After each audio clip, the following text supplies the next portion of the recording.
What's quack-a-lacking, guys? I'm a Duck Quack here, and welcome back to another episode of Talk Time on the channel. So, in this episode, we're going to be having a little look at the current SBCs, the current market, and then what we can expect to see coming up to Team of the Season.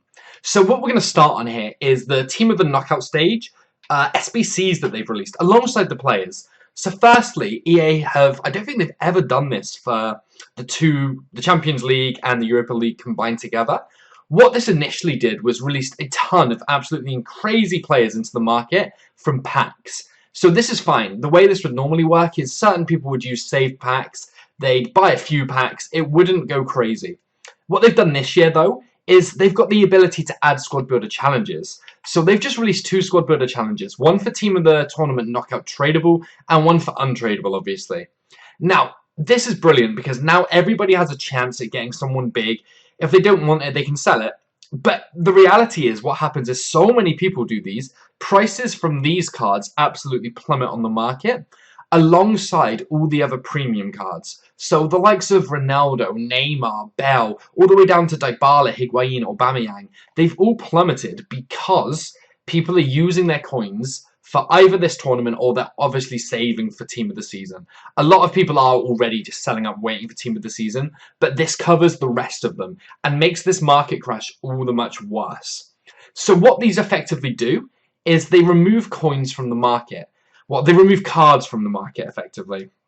So now, before these, we had a case of 84s, 83s being maybe 1,000 to 2,000 coins, 2.5 maybe at most for 84 rated players. Now, what they've done from releasing these is they've knocked the prices up massively because the demand is there. But the key factor for them is they have removed absolutely bajillions of them from the market. Now, why would it benefit EA to remove all of these low-rated 82, 83, 84 rated cards from the market on such a tiny event such as a Team of the Knockout stage, tournament, player, whatever you want to call it? Well, the reason for this is because there's so few on the market now, when it rolls around to Team of the Season, EA are going to be able to sell a hell of a lot more packs because they're obviously going to release more squad builder challenges. So, in my opinion, we can expect to see the exact same thing here, but for Team of the Season. I'm also expecting to see something very similar to FUT Birthday, where 1, 2, maybe 3 premium players get a squad builder challenge for an improved Team of the Season card, or maybe for a player that didn't quite meet the Team of the Season for the packs and they're released on the side. Similar to what they did last year with the tournaments. They had one player each league, and they gave you a tournament to win him.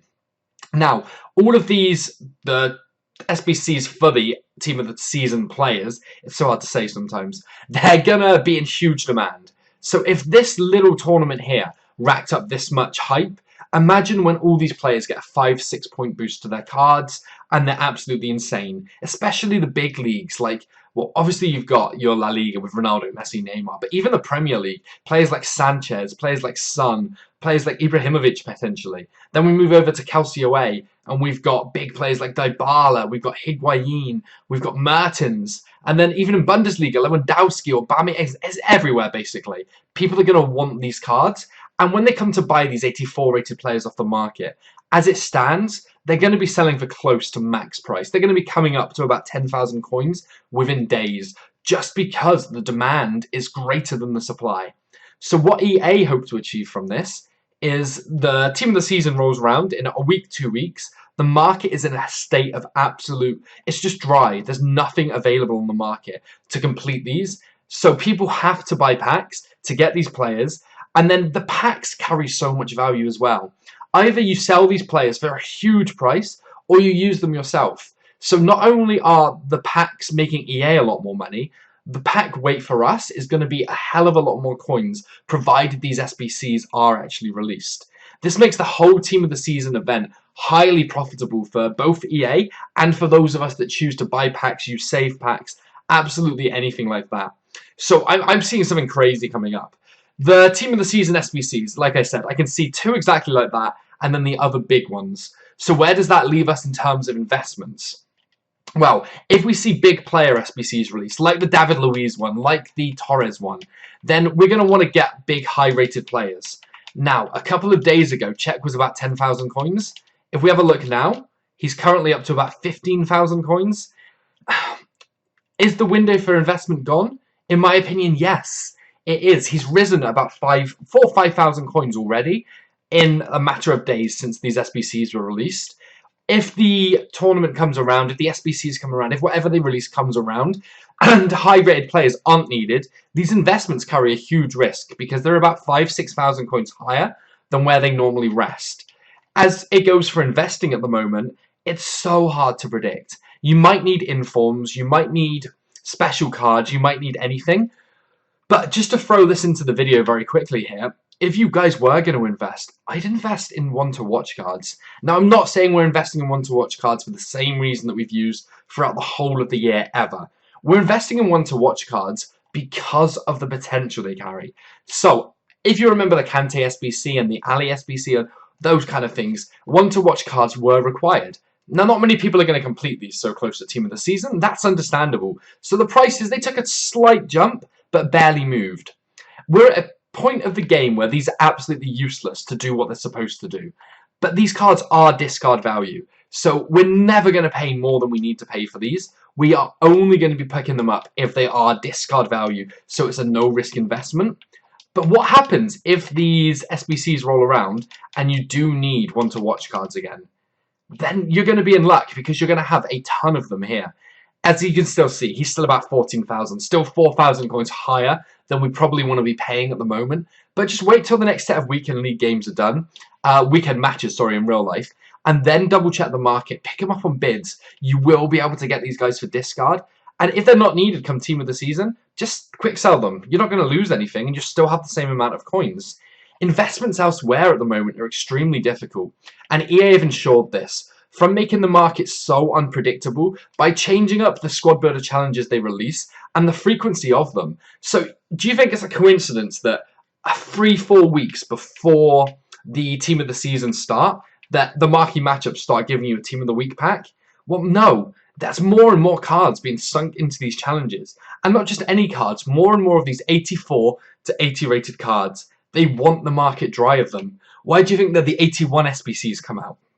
All of these are giving you untradeable players. Untradeable here, untradeable here. Yes, this is tradable, but the chances are you're going to get nothing and eventually put it into an untradeable one. EA are completely ridding the market of everything so that it increases pack sales. There's no way to really get ahead with investments except for sticking to what we know works, and that's going to be your marquee matchups investments. It's going to be, you know what? It's really only like the bronze pack method that's still solid and the marquee matchups is still solid. One-to-watch investment is pretty much dead alongside everything at the moment. Yes, you can still do it. Yes, you can still make a profit from it, but you have to be very good at it and understand the market very, very well. And with all the changes, that takes a lot of time. EA have just been very smart. They've got control of the market, they've got control of the game, and they decide everything this year. Personally, I still feel like these marquee matchups are going to have pretty big rewards to them, so it's definitely still worth us doing at the moment.